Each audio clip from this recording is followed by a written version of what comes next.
பல ஆச்சரியங்களும் அற்புதங்களும் நிறைஞ்ச இந்த பூமியில் நம்ப முடியாத பல விஷயங்கள் இன்னும் நம்ம கண்ணில் இருந்து மறைஞ்சிருக்கு. அந்த மாதிரி ஒரு வித்தியாசமான உயிரினத்தை பற்றி தான் இந்த வீடியோவில் பார்க்க போகிறோம். அருணாச்சல் பிரதேஷில் 12,000 அடிக்கு மேலே இந்தியன் ஆர்மியோட ஒரு மிலிட்ரி கேம்ப் இருந்துச்சு. அங்கே ஆர்மி சோல்ஜர்ஸ்க்காக ஒரு ரோட் போடுற ஒர்க் போயிட்டு இருந்துச்சு. அதில் நிறைய ஒர்க்கர்ஸ் அங்கேயே தங்கி ஒர்க் பண்ணிட்டு இருந்தாங்க. அதில் ஒரு லேபர் தனக்கு தேவைப்படுற சில பொருட்களை வாங்குறதுக்காக கீழே இருக்கிற மார்க்கெட்டுக்கு போயிருக்காரு. மார்க்கெட்டில் தேவைப்படுற திங்ஸ் எல்லாம் வாங்கிட்டு இருட்டுறதுக்குள்ளே கேம்புக்கு போயிடணுன்னு அங்கேருந்து கிளம்பியிருக்காரு. ஆனால் ரொம்ப நேரம் ஆகியும் கேம்புக்கு அவர் வந்து சேரவே இல்லை. அவர் கூட வேலை செய்கிறவங்க எல்லாரும் அவரை தேடி பார்க்குறாங்க. ஆனால் அவர் எங்கே போனாருன்னு யாருக்குமே தெரியல. அதிகாலையில் கீழே இருக்கிற ஒரு வில்லேஜ்லேருந்து ஒரு லோக்கல் பர்சன் தன்னோட குதிரையோட ஒரு காட்டு வழி பாதையில் நடந்து போயிட்டுருக்கும்போது தூரத்தில் யாரோ உட்காந்துருக்கிறத கவனிக்கிறாரு. கொஞ்சம் பக்கத்தில் வந்து பார்க்கும்போது கழுத்து மட்டும் ஒரு பக்கமாக திரும்பின மாதிரி ஒருத்தர் வித்தியாசமாக இருக்கிறத கவனித்த அந்த வில்லேஜர் சவுண்டு கொடுத்து பார்க்கும்போது எந்த ரெஸ்பான்ஸும் வந்த மாதிரி தெரியல. இன்னும் கொஞ்சம் பக்கத்தில் போய் பார்க்கும்போது அவரோட கழுத்து ஒடிஞ்ச மாதிரி திரும்பி இருந்திருக்கு.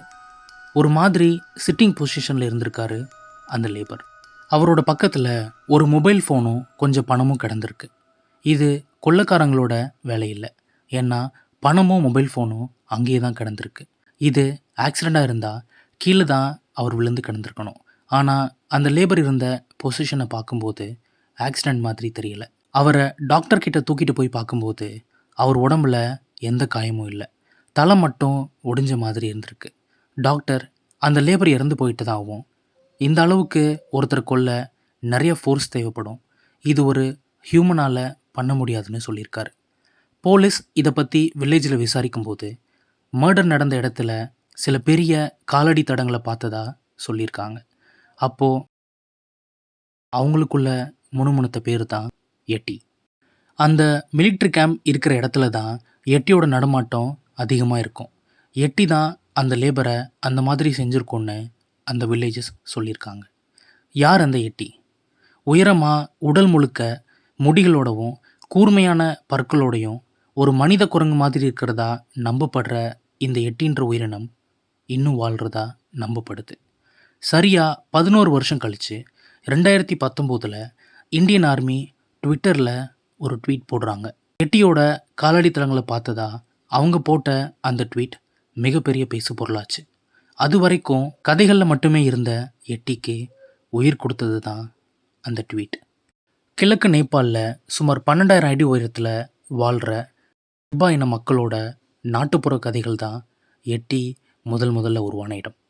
அந்த மக்கள்கிட்ட எட்டியை பற்றின பல மர்மமான கதைகள் இருக்குது.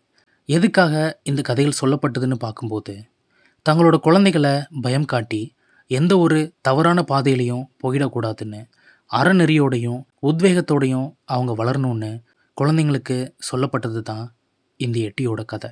சுருக்கமாக சொல்லப்போனால் நம்ம குழந்தைங்கக்கிட்ட பூச்சாண்டி வரான்னு நம்ம சொல்கிற கதைகள் மாதிரி. இது ஒரு பக்கம் இருக்க இன்னொரு கதையும் சொல்லப்படுது. சரியாக 300 வருஷங்களுக்கு முன்னாடி போதிசத்வான்ற மங்கி திபெத்தில் மெடிடேஷன் பண்ணுறதுக்காக கடவுளால் அனுப்பப்பட்டதாகவும் அப்படி மெடிடேஷன் பண்ணிகிட்டு இருக்கும்போது ஒரு ராட்சசன் பெண் உருவத்தில் வந்து போதிசத்வா கிட்ட தன்னை கல்யாணம் பண்ணிக்க சொன்னதாகவும் சொல்லப்படுது. அதுக்கு போதிசத்வா, நான் ஒரு பிரம்மச்சாரி, என்னால் உங்களை கல்யாணம் பண்ணிக்க முடியாதுன்னு சொல்லியிருக்காரு. அதுக்கு அந்த ராட்சசன், நீங்கள் என்னை கல்யாணம் பண்ணிக்கலனா வேற ஒரு ராட்சசனை தான் நான் கல்யாணம் பண்ண வேண்டி வரும்.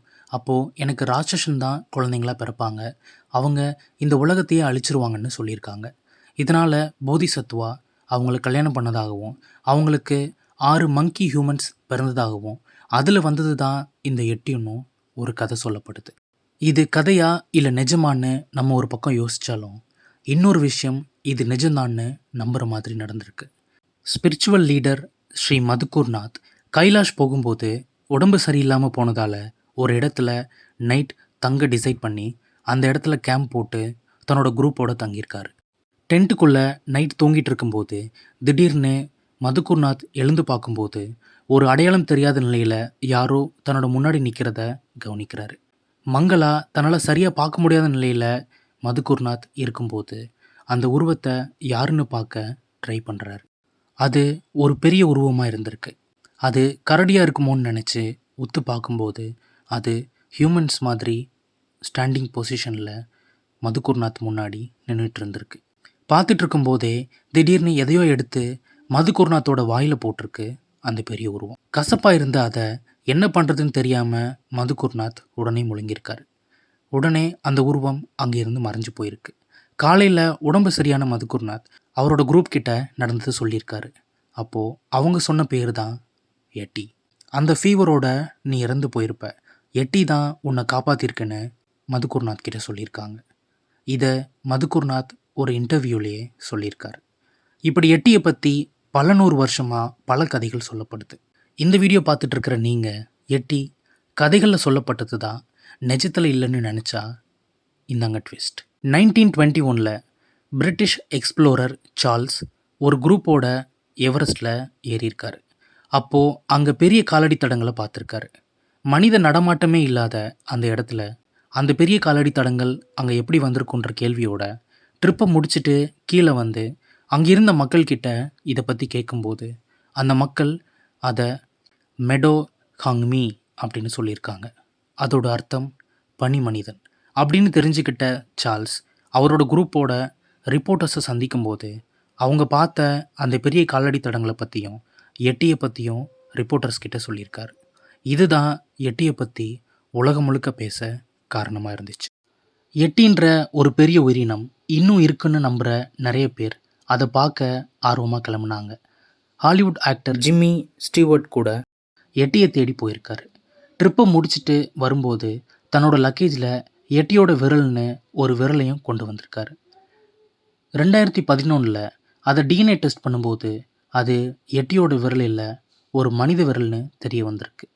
இந்த மாதிரி நிறைய பேர் எட்டியோட ஹேர், எலும்பு, நகம்னு நிறைய சாம்பிள்ஸை கொண்டு வந்திருக்காங்க. ஆனால் அது எல்லாமே கரடி, மான், குரங்குகளோடதுன்னு தெரிய வந்திருக்கு. ஆனால் எட்டியை தேடி மக்கள் போகிறது மட்டும் குறையவே இல்லை. 1980 இட்டாலியன் மவுண்டைனர் ரெயின்ஹோல்ட் எப்படியாவது எட்டியை பார்த்துடணுன்னு கிளம்பி போய் திரும்பி வரும்போது ஒரு ட்விஸ்ட்டோடு வந்திருக்காரு. இவரும் எல்லோரும் மாதிரியும் எட்டியோடதுன்னு எதையாவது எடுத்துகிட்டு வருவார்னு நீங்கள் நினச்சா இந்தாங்க இன்னொரு ட்விஸ்ட். திரும்பி வந்த ரெயின்ஹோல்ட் தான் எட்டியை பார்த்துட்டதாகவும் கதைகளில் சொல்கிற மாதிரி எட்டியை ஒரு மிகப்பெரிய உருவமாக சொல்லிட முடியாது, அது ஒரு கரடி, மக்களுக்கு யதார்த்தத்தை விட சுவாரஸ்யமான கதைகளில் தான் ஆர்வம் அதிகம், எட்டியை ஒரு பெரிய மனிதன் மாதிரி சித்தரிக்க தான் அவங்களுக்கு பிடிச்சிருக்கு, ஆனால் அது ஒரு கரடி தான்னு சொல்லியிருக்காரு. ஆனால் எட்டி இன்னும் இருக்குன்னு எல்லாராலையும் நம்பப்படுது. அதனால தான் இந்தியன் ஆர்மி அப்படி ஒரு ட்வீட்டை போட்டிருக்காங்க. ஹிமாலயாஸ், சைபீரியா, மத்திய கிழக்கு ஏஷியாவில் இன்னும் எட்டி இருக்கிறதா எல்லாரும் நம்புகிறாங்க. Scooby Doo, Tintin, Monsters Inc, Bigfoot இப்படின்னு நிறைய மூவிஸில் ஒரு கதாபாத்திரமாகவே எட்டி இருக்குது. ஹெர்பா மக்களோட கதைகளில் வாழ்கிற எட்டி இன்னும் இருக்கா? அந்த லேபரை அந்த மாதிரி கொலை பண்ணது யார்? ரெயின்ஹோல்ட் பார்த்ததா சொல்கிற அந்த உயிரினம் எட்டி தானா? எல்லாமே இது வரைக்கும் மர்மமாகவே இருக்குது. எட்டியை பற்றின உங்கள் ஒப்பீனியன் என்ன? நீங்கள் எட்டி இருக்கிறதா நம்புறீங்களா? கமெண்ட்டில் மறக்காமல் சொல்லுங்கள். வீடியோ பிடிச்சிருந்தா லைக் பண்ணுங்கள். இந்த மாதிரி இன்ட்ரெஸ்டிங் வீடியோஸ்க்கு நம்ம சேனலை சப்ஸ்கிரைப் பண்ணுங்கள். தேங்க்ஸ் ஃபார் வாட்சிங்.